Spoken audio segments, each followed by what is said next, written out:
Colleagues, ladies and gentlemen, welcome to this course on the short circuit and short circuit withstand of power cables. This webinar is provides just a calculation example, step by step, on the stresses and the capacity to withstand the stresses of a medium voltage cable.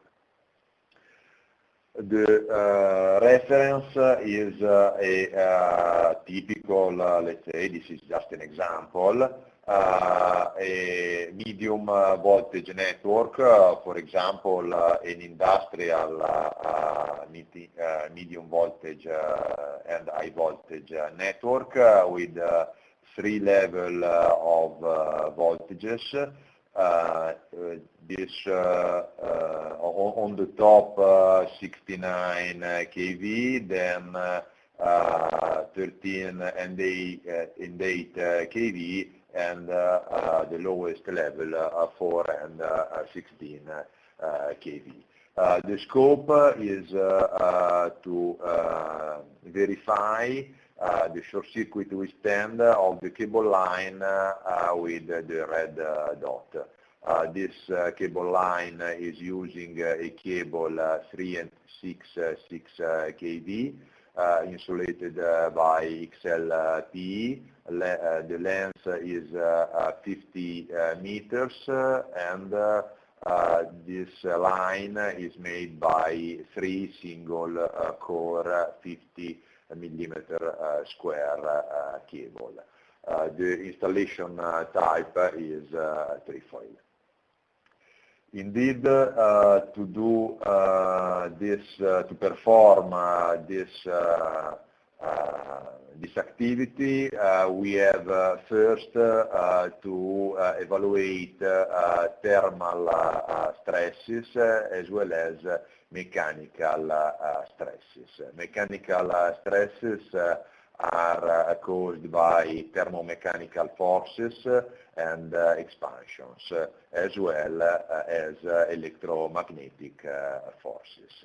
In any case, all these kind of stresses are related to the value of the short circuit current.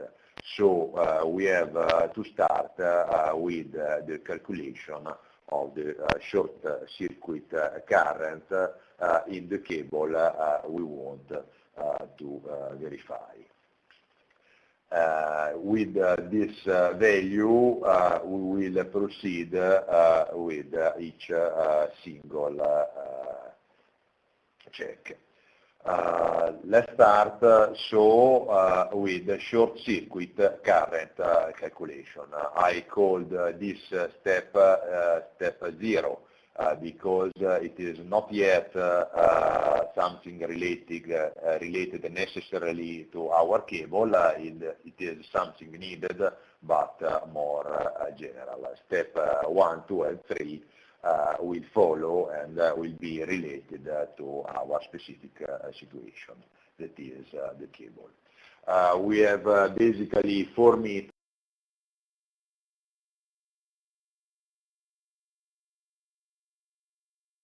to evaluate, to calculate the method. Then we should also use the infinite bus method or the per unit method. The last one, called number 4, the MVA method, will be the one that we will adopt today. In my opinion, it's very interesting and probably because it's not perfect, but quite quick and easy to be used. So I took the opportunity to present at the same time this method, applying it to our example.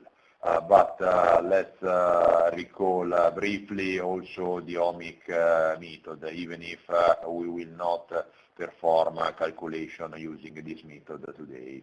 Is just to remember it. The ohmic method is an application of the Ohm law. So we have to evaluate the impedance of the all series components from the point in which we have the short circuit, and then we have to apply the Ohm law, dividing the voltage by this impedance we have calculated. Just a couple of comments to take into account that the voltage in the network can vary. The rated voltage is multiplied by a voltage factor, 90% for the minimum short circuit current and 110% for evaluating the maximum short circuit current. Additionally, we can adopt a factor M in this equation called load factor to take into account that the circuit is already loaded when the short circuit happens. But nothing special, let me repeat, is just the Ohm law.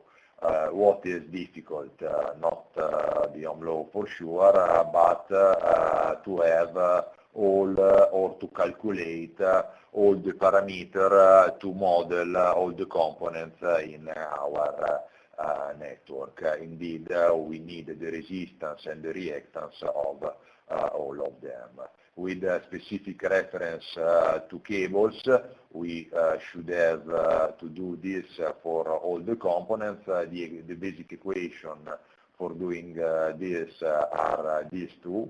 The first one provides the resistance of a cable with length L, and the second one provides the reactance of a cable, or better, of a line, a cable line of length N. Why I specified not a cable but a cable line? Because if this line is made with a given number of conductors in parallel, indeed we have to take into account, and this is the reason of having the factor NC on in our equation. This one here and here.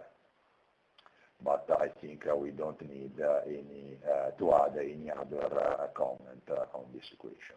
The resistance and or the reactance of cables, if we want to speak about the cables, are usually in the data sheet, in the catalogs of the product, of in this case, of the cable manufacturer, and we have some tables like this one. Pay attention that the resistance is not just a matter of the section, it's also a matter of the type of cable, because for product standards, the rated section is not exactly the real section for each kind of cable, and sometimes this can play not an important role, but can be not fully negligible. This example is for single core cable or for single core trefoil cable or multi-core cable. For reactances, we have also to take into account the installation method, that is the distances between the phases of our line. This table is for single core flat laid cable, in which the distance between two lines is equal to the diameter of one single core cable. Again, differences are, we have some differences for different rated voltages, simply because rated voltages influence the diameter of the cable because of the insulation, and so the real distances between the center of the conductors is different, and different is also the reactance.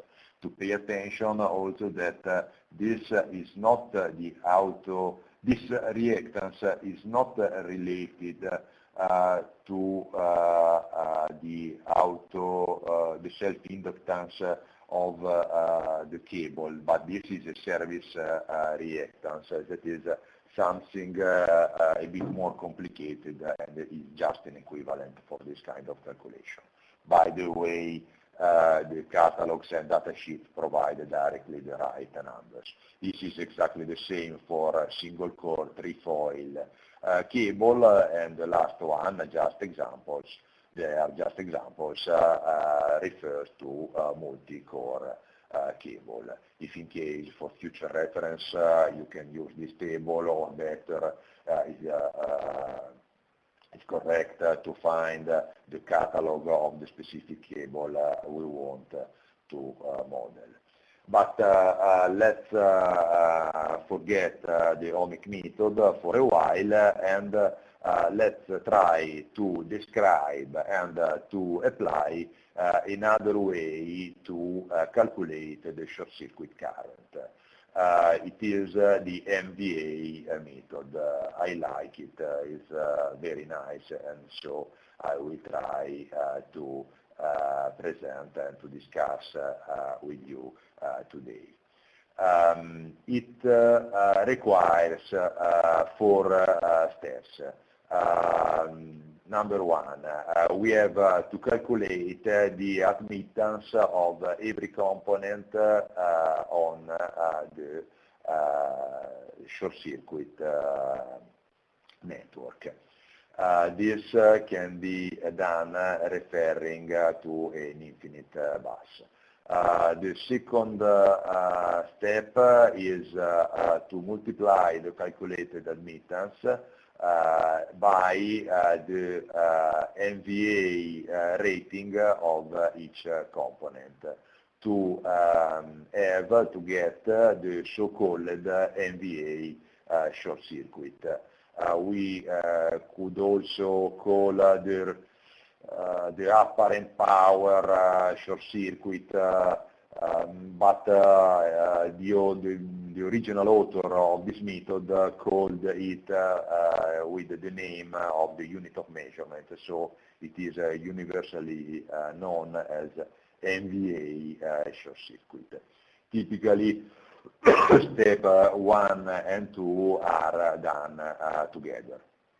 Step number 3 require to combine the short circuit MVAs with some specific rules derived from admittance series and parallel rules. The last step is to convert the calculated MVA into the symmetrical fault current. In a few minutes we will try to apply this method. But before to do this, we have to recall some assumption. That is, this method is quick and easy, but remember that it is valid, even if not perfect, it is approximated, in steady-state conditions, and when the ratio between the reactance, the total reactance of the short circuit path and the resistance of the same path is greater or equal than 10.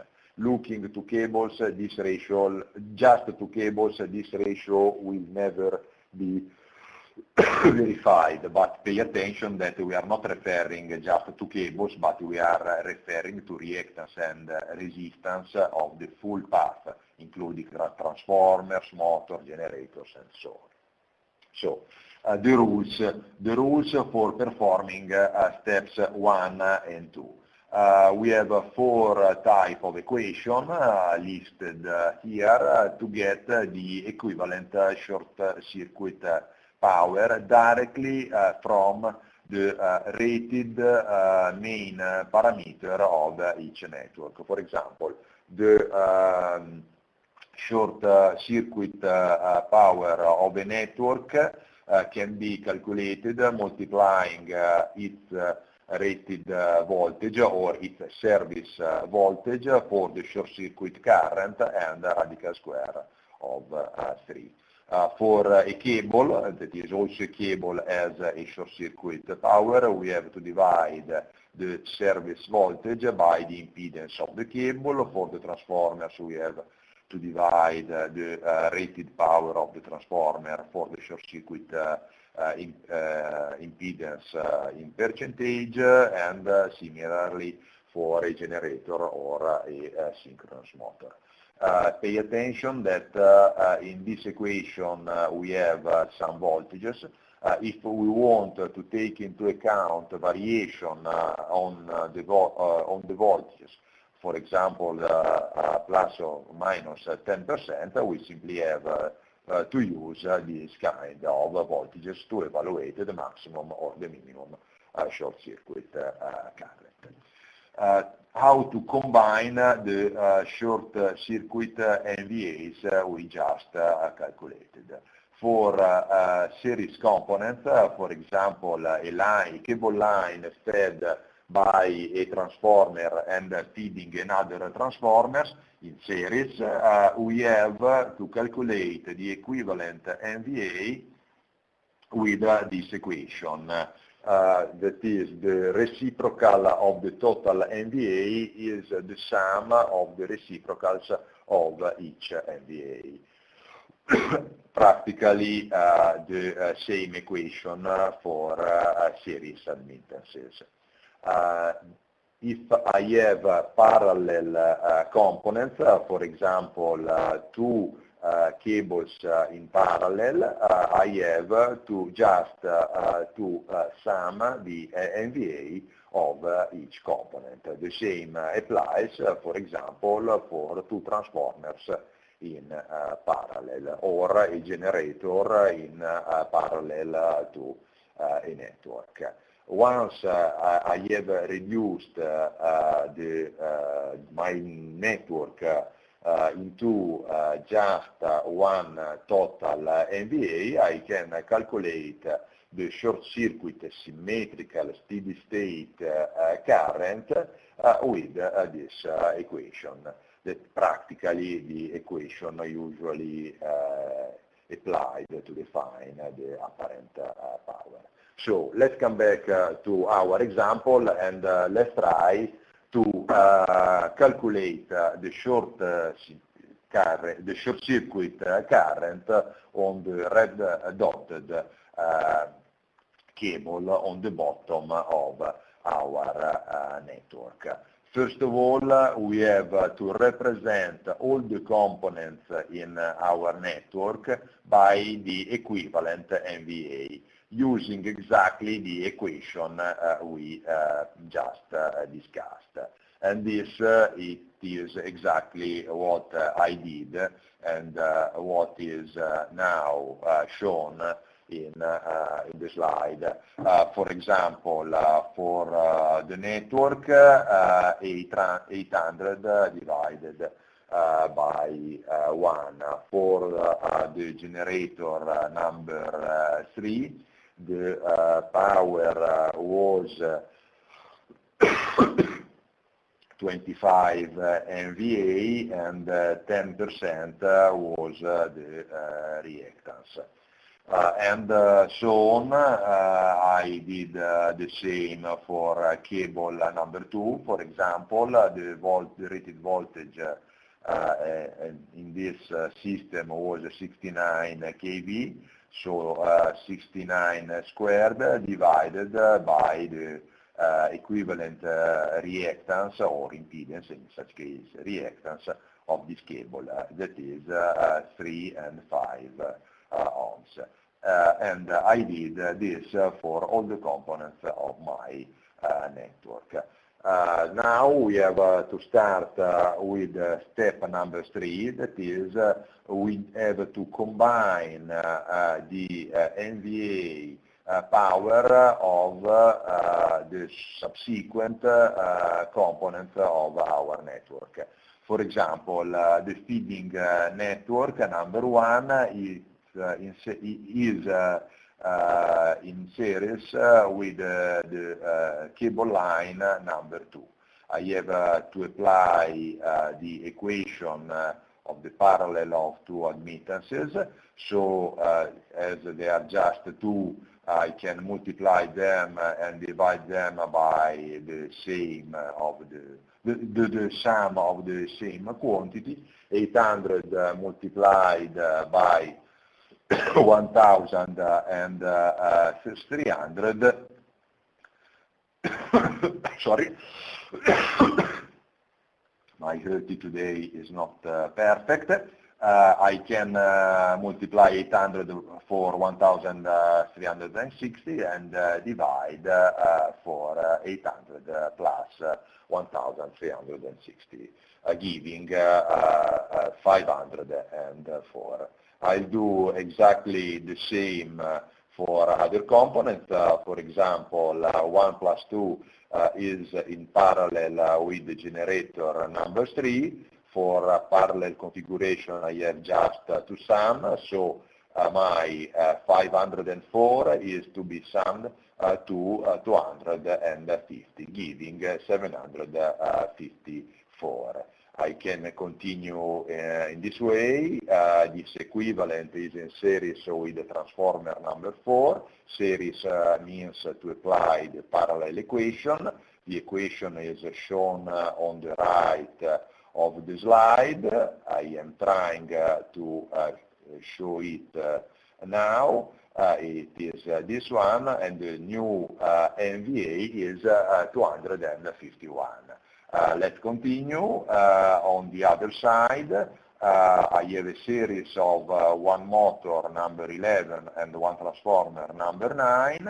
Series means to apply the parallel equation for impedances, the series equation for admittances, but usually I prefer to refer to impedances just for economy of my mind, but no problem to express it in terms of admittances.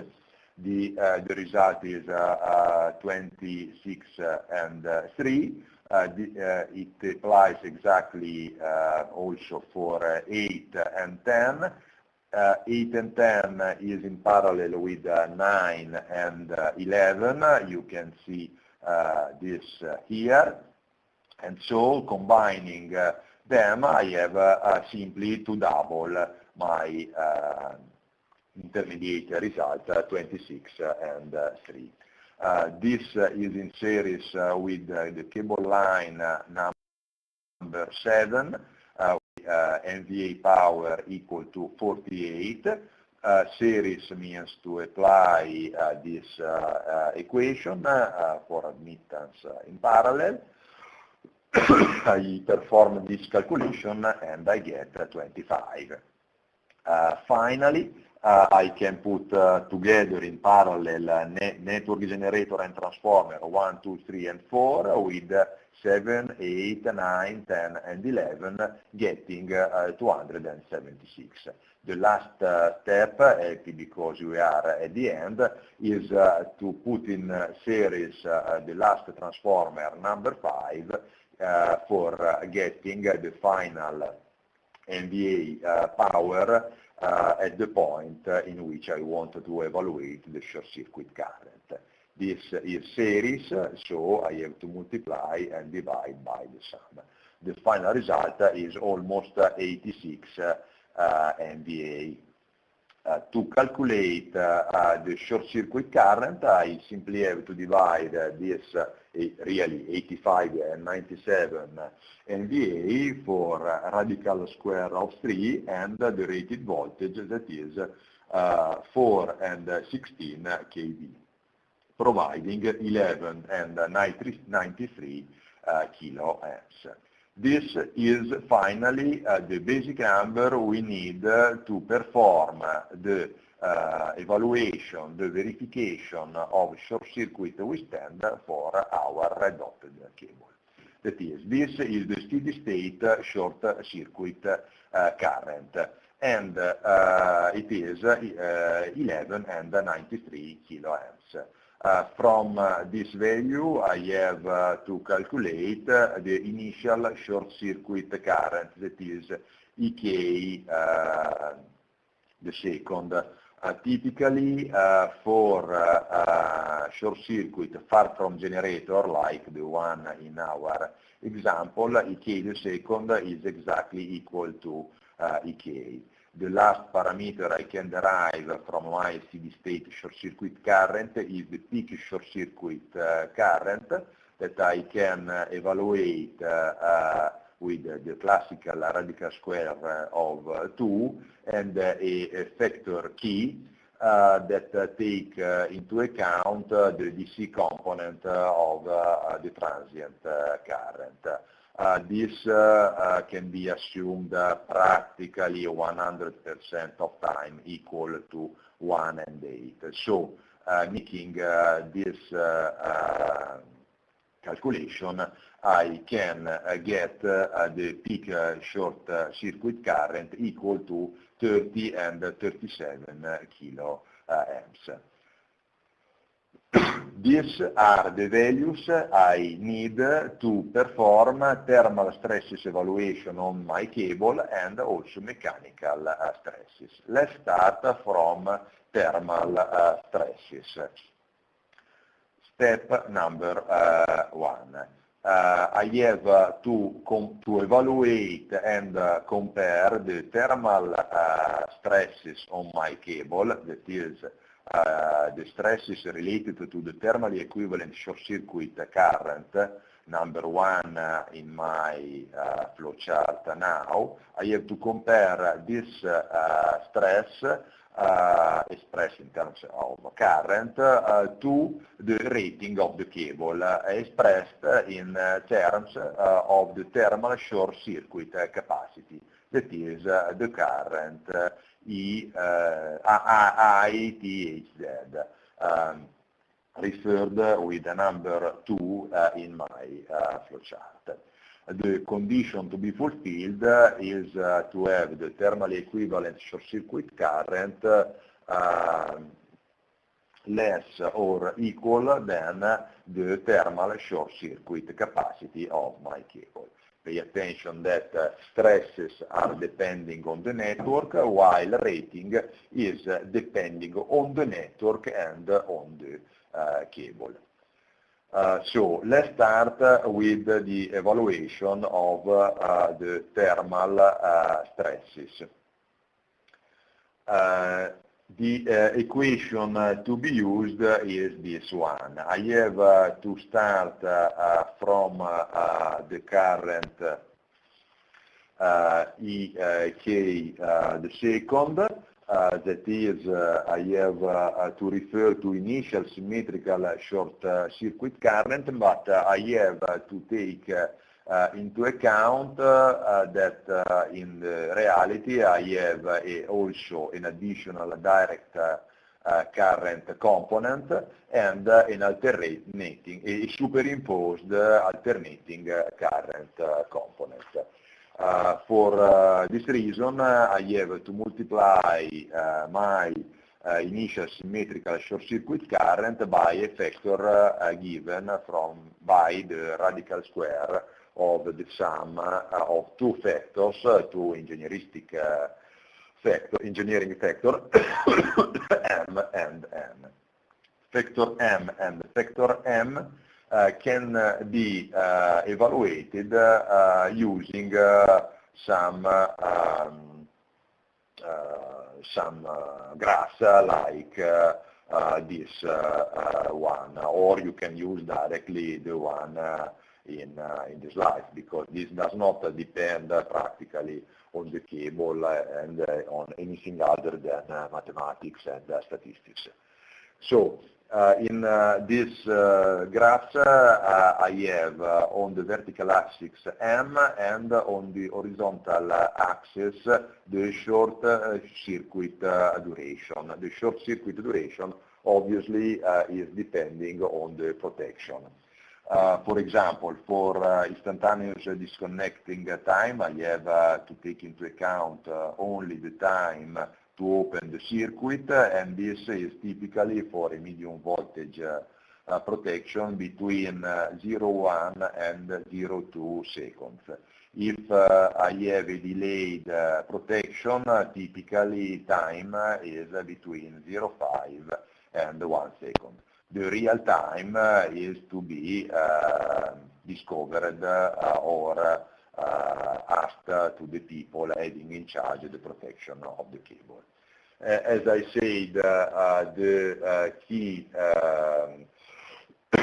factor is in the reality practically 1 and 8, so all the other curves are there just to complicate and they have a meaning practically only for physics and mathematicians, not for engineers. So refer to this curve. On this curve, in our example, the protection was for a disconnecting time of half a second. For half a second, I can get on the right curve a value of m equal to 0 or 1.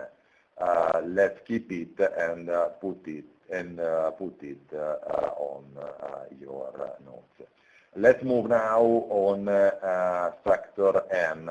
The concept is exactly the same, even simpler. On the vertical axis, in such case, I have the factor n, and on the horizontal axis, I have the short circuit duration time.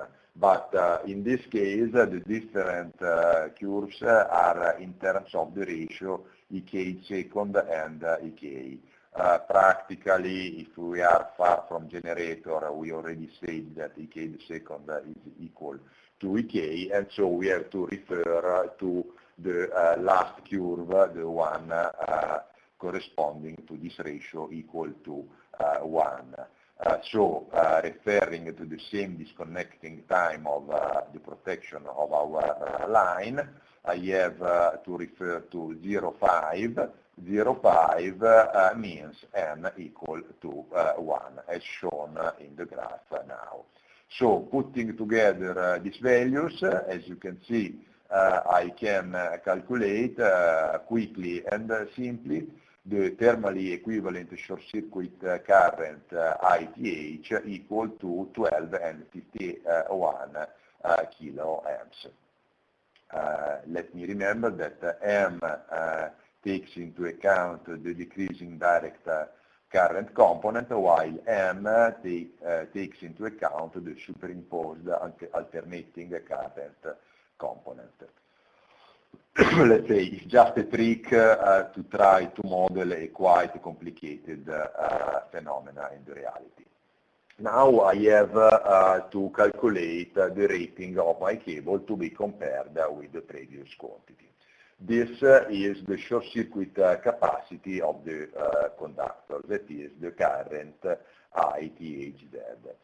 The equation providing this current is this one, in which A is the nominal cross-section area of my cable, that is of the conductor. Tk is again the short circuit duration depending on my protection. In our example, we already said it is half a second. Tkr is 1 second, and JTH R is the rated short time current density defined for a short circuit duration equal to 1 second. This is to be taken from a table. This table typically is on every book and also on catalogs of cable. Referring to XLPE cables and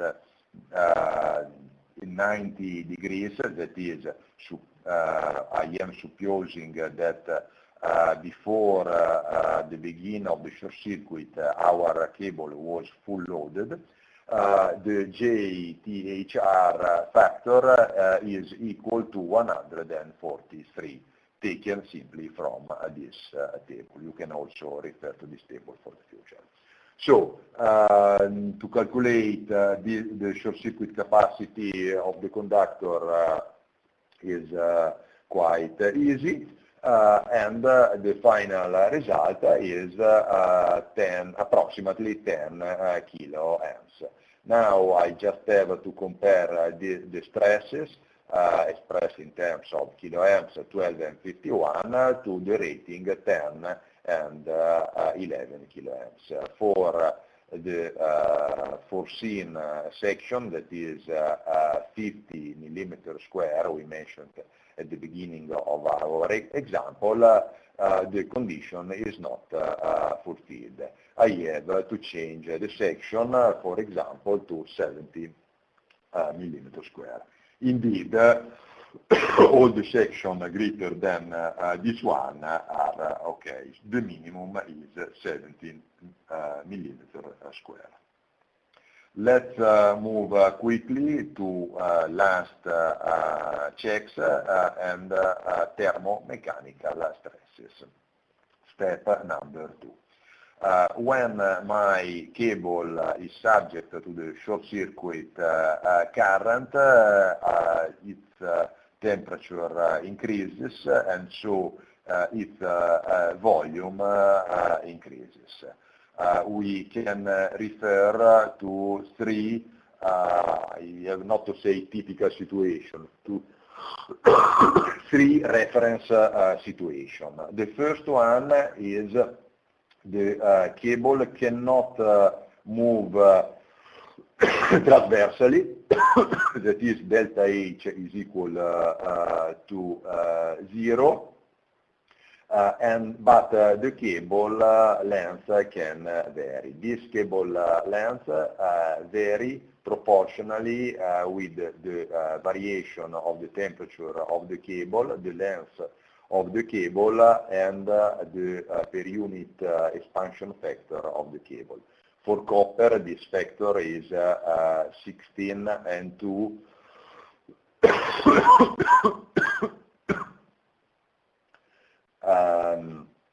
1 over a micro Kelvin.